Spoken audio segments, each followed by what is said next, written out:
Bonjour ou bonsoir, bien-aimés, ça dépend à l'ère dans laquelle vous vous trouvez. Et je profite de l'occasion pour vous souhaiter une bonne année, nouvelle année pour l'an 2021.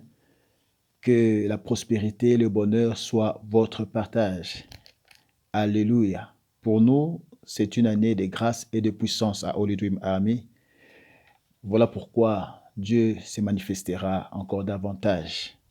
Et je vous souhaite la bonne année, pleine de grâce, de bonheur, dans le nom de Jésus. Alléluia. Oui, bien-aimés, nous voulons passer à notre passage de ce jour ou de ce soir, et ensuite passer à l'exhortation et puis à la prière. Nous allons lire dans Ecclésiaste chapitre 6, à compter du premier verset jusqu'au cinquième verset. Nous lisons au nom du Seigneur. Il est un mal que j'ai vu sous le soleil et qui est fréquent parmi les hommes. Il y a tel homme à qui Dieu a donné des richesses, des biens et de la gloire, et qui ne manque pour son âme de rien de ce qu'il désire, mais que Dieu ne laisse pas mettre d'en jouir, car c'est un étranger qui en jouira.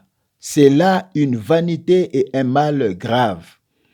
Quand un homme aurait 100 fils, vivrait un grand nombre d'années, et que les jours de ces années se multiplieraient, si son âme ne s'est point rassasiée de bonheur, et si de plus il n'a point de sépulture, je dis qu'un avorton est plus heureux que lui, car il est venu en vain, il s'en va dans les ténèbres, et son nom reste couvert de ténèbres. Il n'a point vu, il n'a point connu le soleil, il a plus de repos que cet homme. Parole du Seigneur. Dieu d'Abraham, Dieu d'Isaac, Dieu de Jacob, nous bénissons ton nom encore ce soir et en cette nouvelle année 2021. Merci de l'opportunité que tu nous accordes de pouvoir nous présenter devant ton peuple et de pénétrer dans le salon, Seigneur mon roi papa, de nos bien-aimés qui nous suivent présentement. Que ton Saint-Esprit nous soutienne. Ensemble, faisons ce travail. Que l'exhortation ou le message de ce soir puisse affecter la vie d'une personne, de mon bien-aimé, mon frère, ma soeur, dans le nom puissant de Jésus. Donne-moi une langue exercée pour soutenir ton peuple. C'est dans le nom puissant de Jésus. Je ramène toute pensée captive à l'obéissance de Christ et je viens implanter la croix de Jésus au milieu de nous. Dans le nom de Jésus, nous t'avons ainsi prié. Amen. Le thème de notre exhortation ce soir, nous l'intitulons « Comment expérimenter le bonheur ?» Comment expérimenter le bonheur?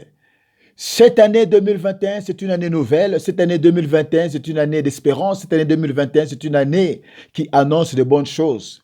Mais je vous dis aussi d'entrée du jeu que cette année nous réserve aussi des surprises. Alléluia.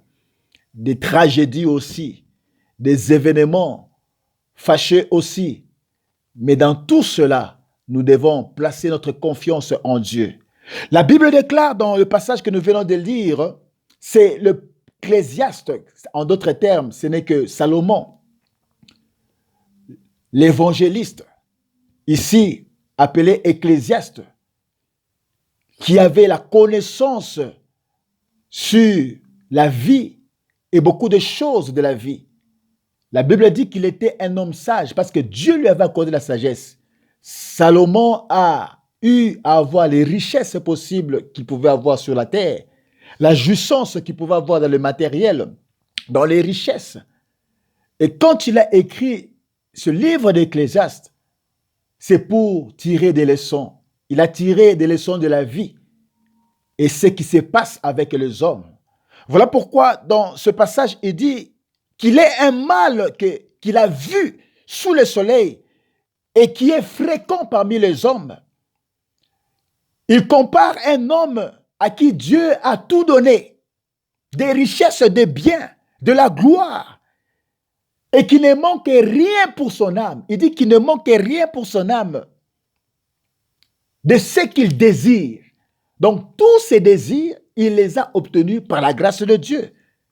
Et puis, il dit, mais que Dieu ne laisse pas mettre d'en jouir, car c'est un étranger qui en jouira. Et il dit que cela est une vanité et un mal grave. Une personne que Dieu donne des richesses, une personne que Dieu donne tous les éléments nécessaires du bien-être. C'est Dieu qui a donné, mais Ecclésiaste dit, mais Dieu n'a pas permis à cet homme qu'il puisse jouir. mais à un étranger. Donc, quelqu'un d'autre puisse se jouir à sa place. C'est la chose que nous devons refuser cette année. Alléluia. Ce que Dieu a préservé pour vous, ce que Dieu a préparé pour vous, vous devez en jouir. Totalement et complètement dans le nom de Jésus. Alléluia. Et plus loin, il dit, quand un homme aurait son fils, vivrait un grand nombre d'années, et que les jours de ces années se multiplieraient. Ecclésiaste dit, si son âme ne s'est point rassasiée, il dit, si son âme ne s'est point rassasiée de bonheur, c'est là où nous tirons notre passage.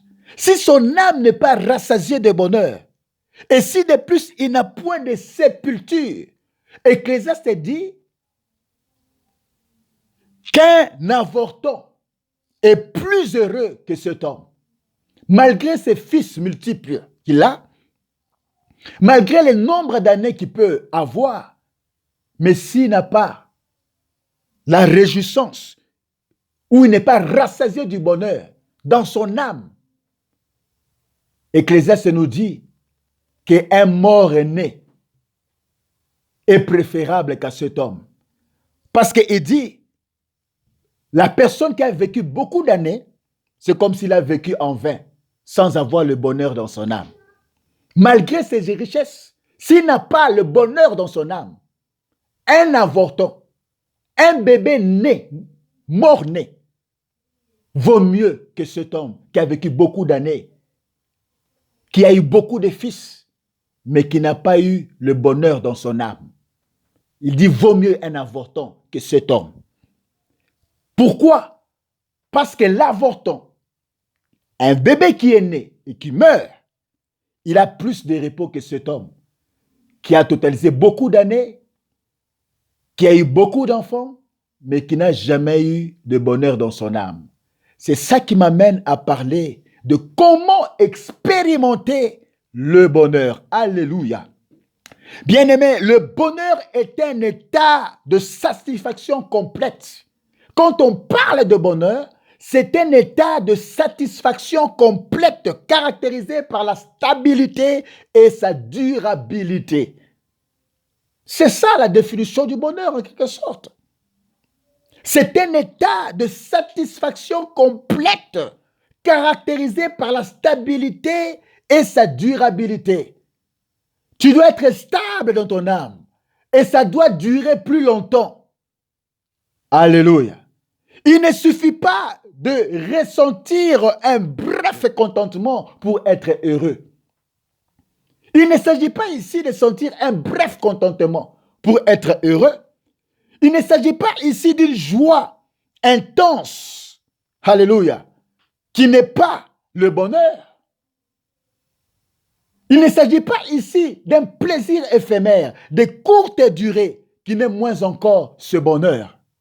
Mais quand on parle de bonheur, c'est l'état complet de satisfaction, par définition. Une satisfaction complète dans l'âme de la personne. C'est pourquoi on peut avoir beaucoup d'années, avoir beaucoup d'enfants.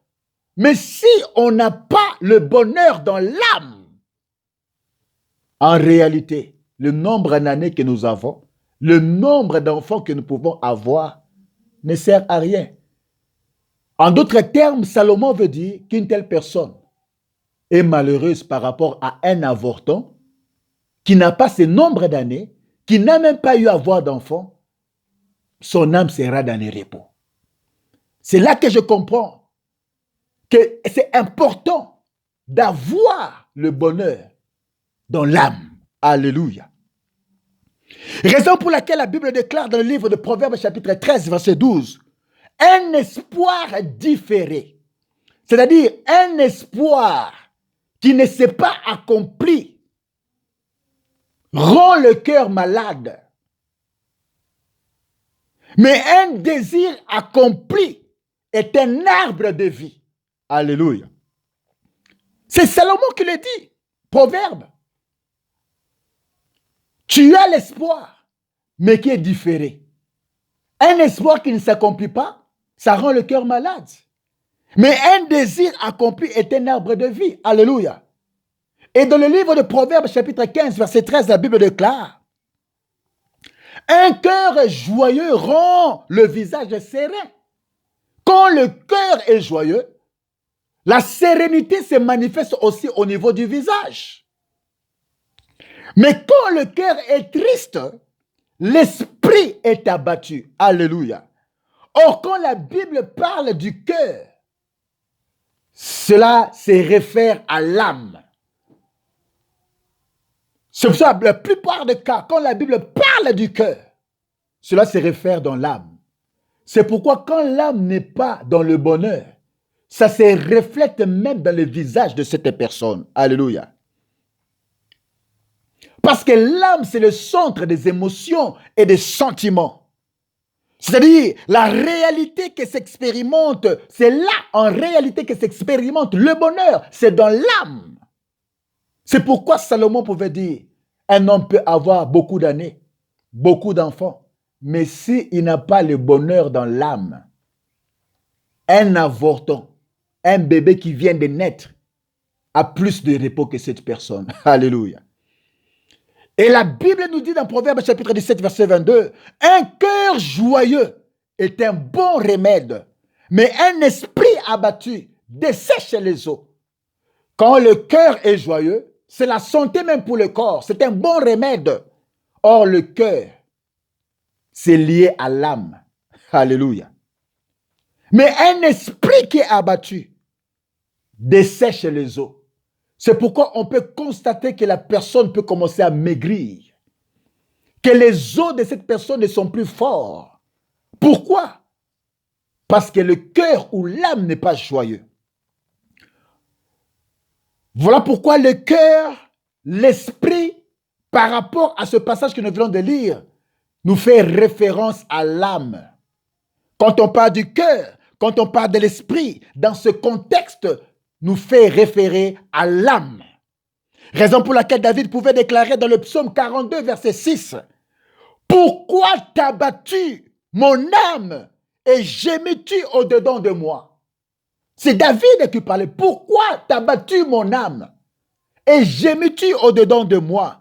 Espère en Dieu, car je le louerai encore. » Alléluia. David avait le même problème. Son cœur, son âme était abattu à cause des réalités qu'il vivait. Il encourageait maintenant son cœur ou son âme de ne pas être triste, mais d'espérer en l'Éternel. Alléluia.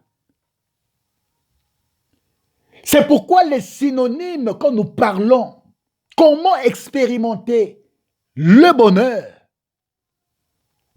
je sous-entends que le synonyme du bonheur, c'est la paix. Le synonyme du bonheur, c'est le calme. Le synonyme du bonheur, c'est le repos. En d'autres termes, Salomon veut nous dire, une personne qui a beaucoup d'années, qui a plusieurs fils, mais s'il n'a pas le repos dans l'âme, un mort-né a plus de repos que cette personne. Nous avons besoin du repos dans l'âme. Nous avons besoin de la paix dans l'âme. Nous avons besoin du calme dans l'âme. Alléluia. Or, là où il y a le calme, là où il y a la paix, là où il y a le repos, il y a la satisfaction complète par la stabilité et la durabilité dans le temps et l'espace. Mighty God. Et cela est la résultante de la foi.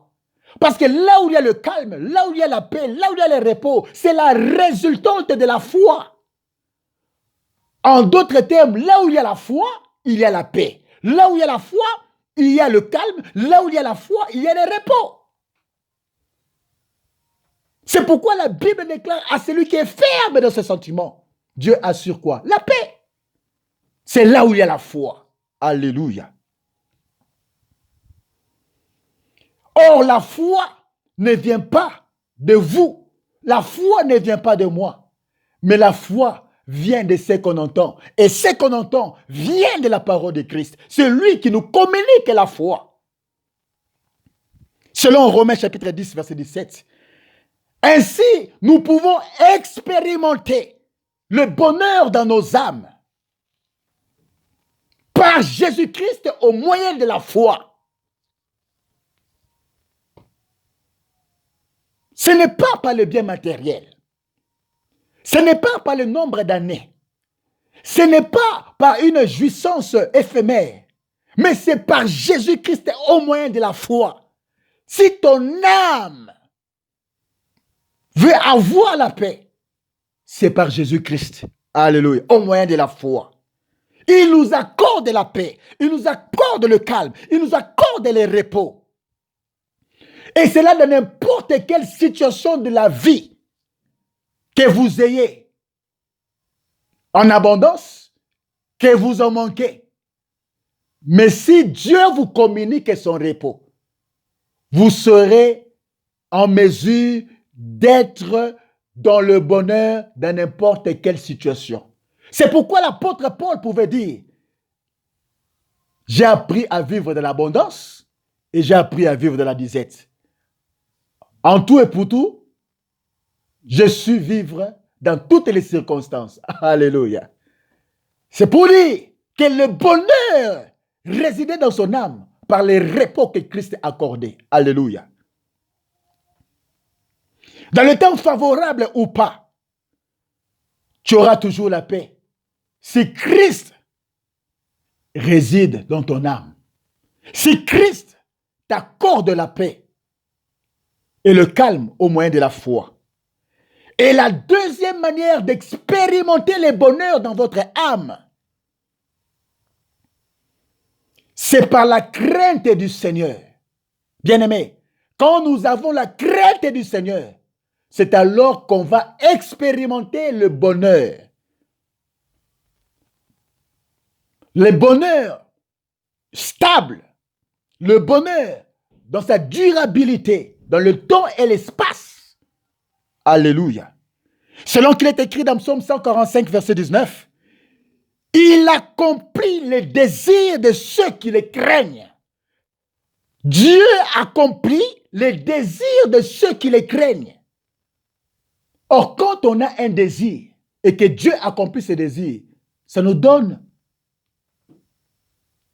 le bonheur dans l'âme.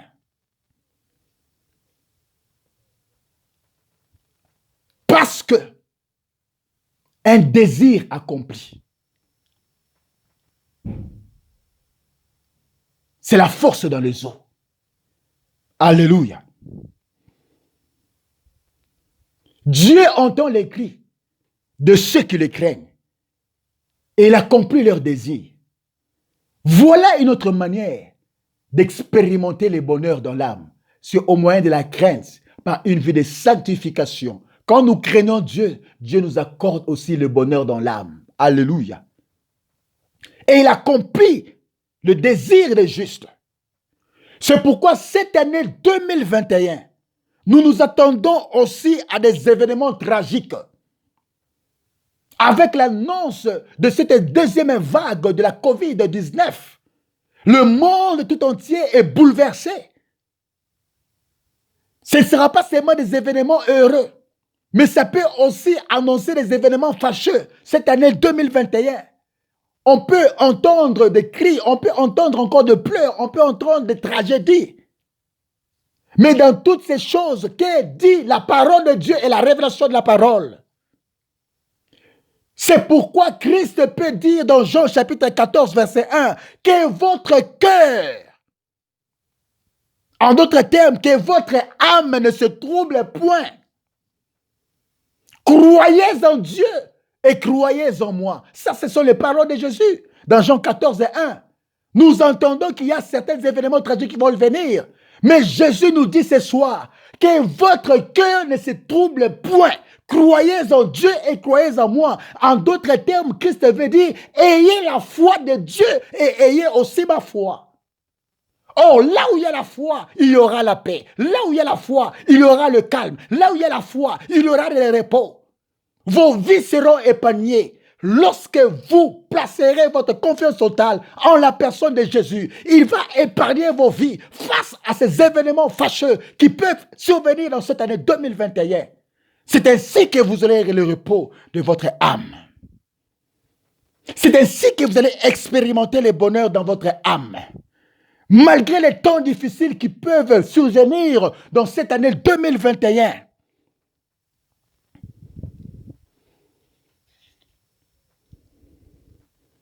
malgré cette pandémie qui peut commencer à frapper des personnes. Mais je vous rassure que vous serez épargnés si vous croyez en Dieu et si vous croyez en Jésus-Christ. Ne vous troublez point. Que votre cœur ne se trouble point de tout ce que le monde raconte. Ça peut arriver, mais ayez la confiance en Dieu. C'est ainsi que vous allez expérimenter le repos dans votre âme. Parce que votre vie sera épargnée. Ta vie sera safe, ta vie sera épargnée. Au nom de Jésus-Christ et même de ton entourage et même de tes enfants. Parce que vous allez jouir des faveurs de Dieu. Je suis arrivé à la fin de mon message ce soir. Comment expérimenter le bonheur? Ce n'est pas par le nombre d'années qu'une personne peut avoir qu'elle peut avoir le bonheur. Ce n'est pas par le nombre d'enfants qu'une personne peut avoir. Ce n'est pas par les richesses qu'une personne peut avoir. On peut avoir des richesses sans être dans le bonheur. Le bonheur vient d'une personne, la personne de Jésus-Christ, qui accorde la paix en tout temps et de toutes manières. C'est ainsi que vous pouvez expérimenter le bonheur. Voilà pourquoi nous voulons prier. Ce soir, tu vas dire à Dieu de ne pas être comme cet homme à qui Dieu a donné des richesses, des biens, mais que Dieu ne permet pas d'en jouir, mais que ce soit un étranger ou personne d'autre. Tu vas déclarer avec moi ce soir que l'année 2021, que Dieu donne le repos dans mon âme. Que l'année 2021, que ce que Dieu me donnera, que je puisse en jouir totalement dans la durabilité et dans l'espace et dans le temps. En jouir totalement. Ce n'est pas quelqu'un d'autre à ta place. Que ça soit ta prière cette année 2021. Nous prions au nom de Jésus. Alléluia. Éternel mon Dieu, mon roi papa. Tu as promis une année de grâce, une année de puissance. Éternel, mon Dieu, mon roi, laisse que, Seigneur, mon roi, papa, c'est que tu as promis à mon frère, c'est que tu as promis à ma soeur, Seigneur, qu'elle puisse jouir de tout ce que tu as préparé pour elle dans cette année 2021, papa. Et non pas quelqu'un d'autre, et non pas un étranger, éternel, mon roi, parce qu'elle doit jouir du bonheur dans sa stabilité, dans sa durabilité, dans le temps et dans l'espace, dans cette année 2021, qu'ils vivent la réalité de tes promesses, qu'ils vivent ta grandeur, Seigneur, dans le nom puissant de Jésus-Christ, qu'ils ne soient pas comme cet homme, avec nombre d'années, beaucoup d'enfants, mais qui n'en jouit pas, qu'ils ne soient pas comme cet homme, à qui Dieu a donné des richesses, des biens, mais que Dieu ne permet pas d'en jouir, que ce ne soit pas le cas de mon frère cette année 2021, que ce ne soit pas le cas de ma soeur cette année 2021, qu'ils jouissent, Seigneur mon roi, de tout ce que tu vas leur accorder comme bénédiction, comme faveur. Seigneur, pas quelqu'un d'autre, qu'ils soient eux-mêmes les jouisseurs de ce que tu veux leur accorder cette année. Dans le nom puissant de Jésus-Christ, que ta grâce les localise, que ta faveur localise mon bien-aimé qui me suit ce matin, ce soir, présentement. Que ta grâce les localise dans le nom puissant de Jésus. Que personne d'autre puisse jouir de ce que tu as préparé pour lui en cette année 2021. Qu'ils en jouissent de la durabilité, de la stabilité, dans le temps et dans l'espace. Car Christ est notre paix. Christ est notre repos. Christ est notre calme. C'est au moyen de la foi. Ainsi nous pouvons dire Amen, Amen, Amen. Soyez bénis là où vous êtes. Recevez ce message de 2021 et que la grâce de Dieu vous accompagne. Si vous avez besoin de nous contacter, vous pouvez nous joindre à ce numéro plus 27 78 425 27 26 et Dieu vous visitera. D'ici là, portez-vous bien. On se retrouve à la prochaine occasion. Amen.